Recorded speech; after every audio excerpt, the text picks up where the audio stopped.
Hello there guys, Daniel Childs back here again for another edition of Let's Talk Chelsea. Hope you're doing well and keeping safe on this Wednesday. In today's news video, the latest on Jorginho's contract situation with the club, the interest in RB Leipzig forward Christopher Nkunku, and Todd Boehly's restructuring behind the scenes continues with the appointment of a technical director. Before we get into any of those stories, I want to ask you guys, if you haven't already, hit that subscribe button and the notification bell so you don't miss any of the uploads on the channel. Hit that like button too, because it helps new people find the channel, and also hit the like button because Chelsea are into the last 16 of the Champions League as Group E winners. That was confirmed last night, not only by Chelsea beating RB Salzburg 2-1 away from home, but because AC Milan beat Dynamo Zagreb as well away from home. So that means next week's game against Zagreb at the Bridge is basically a dead rubber, which is great at this time of the year.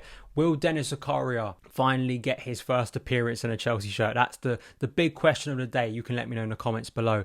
But let's get into the stories today. Firstly, with Jorginho, who I believe got Man of the Match award from last night's game. Obviously had a good performance, a starring performance in a sense for Chelsea.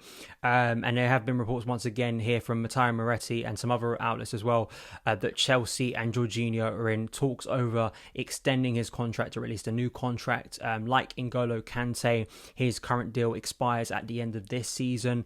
There are similarities obviously with Jorginho and N'Golo Kante in terms of their age, in terms of maybe Chelsea feeling that they need to move on from these players eventually, and also just in terms of a similar situation that we had last season with Andreas Christensen and Antonio Rudiger, with both players eventually leaving on a free. And I wouldn't be stunned if the new ownership does not want a repeat of that situation again. But there is a debate to be had over both players. Kante, injury problems. Jorginho, I guess, just his longevity and how much value can Chelsea still get out of him. But do you want to lose either for free? So that's a big question in itself. I find it interesting with Jorginho and you know, the debate around him.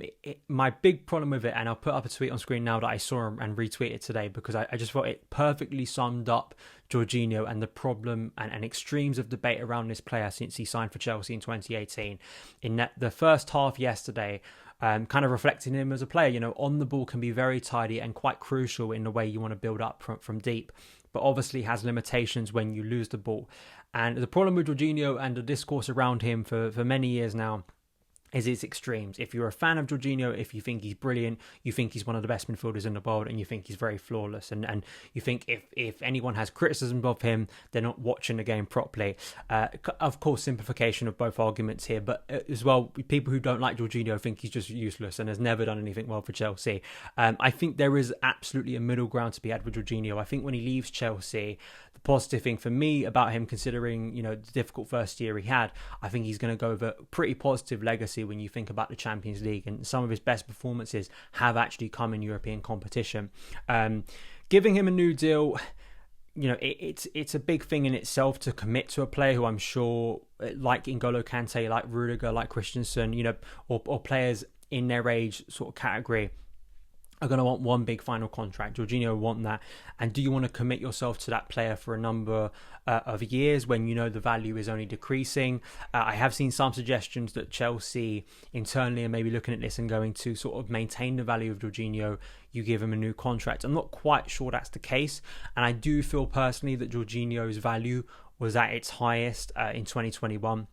When we just won the Champions League, when he won the Euros with Italy. I think that was him at his peak, and I don't think you're going to get a higher level from Jorginho, or at least just in reputation. I think there is a general consensus I've seen regarding the Jorginho debate, or just like in terms of what Chelsea should be doing in central midfield in the future.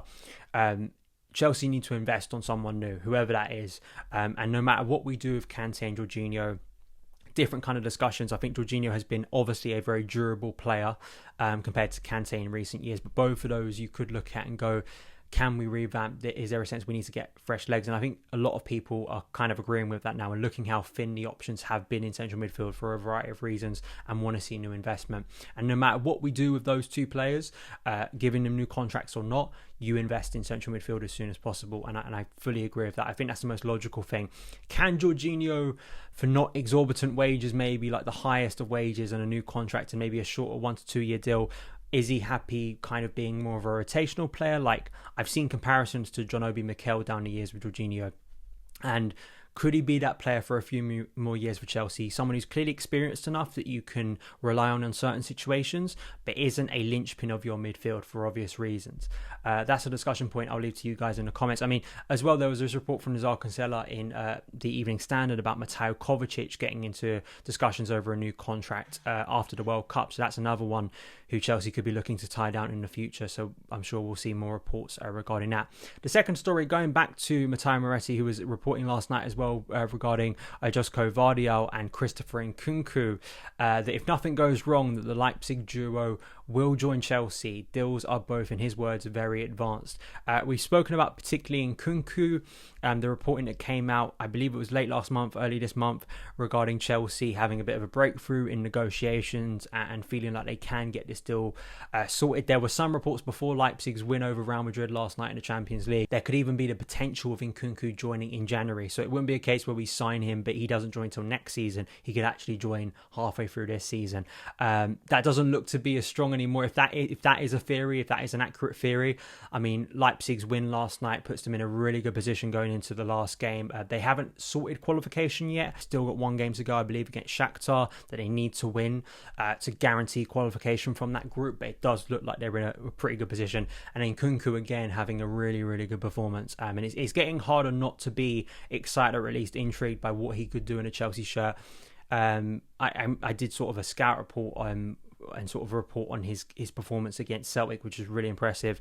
And I think the thing that gives me most encouragement is his versatility, is the way he can sort of operate in different areas. And you look at the interesting things that Graham Potter is doing with Chelsea, particularly the way we were set up last night, you could see how he could maybe very fluidly and seamlessly fit into that system. Let me know your opinions on this. Even the idea of Nkunku joining halfway through the season, which I think is very, very unlikely. Finally, this is kind of an internal thing from Chelsea, announcing this morning actually that Lawrence Stewart will be joining Chelsea in a new position as technical director to focus on football globally. Stewart will join Chelsea when he completes his commitments to AS Monaco, where he is currently technical director, having moved to the league side in June 2020. During his time at Monaco, the team recorded consecutive third place finishes in the French top tier and was a finalist in the 2021 French Cup. Prior to his role as technical director at AS Monaco, Lawrence was the global head of scouting at Red Bull Soccer International. This is what Todd Boehly and Gvardiol had to say in the official statement this morning.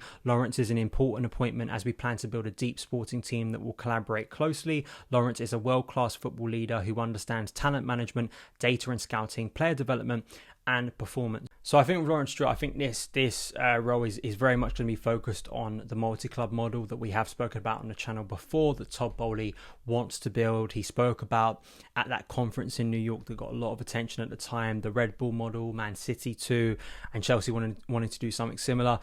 Stewart makes a lot of sense because if you look at his previous work with Red Bull and also his most recent work with Monaco, they have a kind of feeder club in Cercle Brugge, and he spoke about this in a podcast with the Training Ground Guru that I will link below in the description box. Please go and listen to it. And he does give some interesting quotes regarding the multi-club model. This is one of it when he was kind of explaining about what happens. Cercle Brugge gives a good opportunity for player development and growth, and we see a lot of high-value players coming out of the Belgian league. We have a number of players on loan there this season, and they're the second youngest team in Belgium in terms of on-pitch minutes. It's the beauty of the multi-club model. You can put those principles in all of your clubs and speed up the learning of your players if they move between clubs. So we'll see how this works. I mean, I think this is going to be one of several announcements they're going to be making because we've heard so much reporting about this. Vival, Shields, Winstanley, and also eventually the sporting director, which doesn't seem to be something that Chelsea are rushing towards. I think a lot of us probably expected it was going to be one of the first appointments. Logically, you kind of felt like you would go from the top effectively. But that role, they're maybe waiting for the right person. And I still think, we say this all the time when we're discussing this, Michael Edwards consistently seems to be the name, a dream name maybe that Chelsea have approached and may wait for. But we'll see how that impacts things, and we'll see how this team builds and then how it starts to impact and influence Chelsea's kind of transfer strategy. Because will it improve the way Chelsea go about targets, the building of this squad? Obviously, we have to wait and see how that all plays out, to be honest, because it sounds nice, it sounds good. I mean, I think it's being referred to as kind of like a think tank, because Boehly wants a lot of different individuals with good expertise in the room to discuss these things. But does it make a cohesive transfer strategy? that improves Chelsea in this aspect that we want to see. Obviously, time will tell in that aspect, but with the CV that Lawrence Stewart have, with the people they're recruiting and trying to target, it shows that at the very least the assumptions about Boehly wanting to do everything himself and having no sort of care for expertise is a lot of rubbish, basically. Whether it actually forms something tangible and good at Chelsea, that obviously cannot be judged right now. What I would say is to the likes of Gary Neville, who thinks that Boehly just wants to play Football Manager, I think a lot of this kind of rejects that. So we will see, and hopefully we'll get some more clarity in the coming weeks and months. But that is it for today's news video. Thank you guys so much for taking the time to watch it. If you did enjoy it, hit that subscribe button and a notification bell so you don't miss any of the uploads on the channel. Follow me on Twitter at SonOfChelsea, and I will see you again very soon. All the best.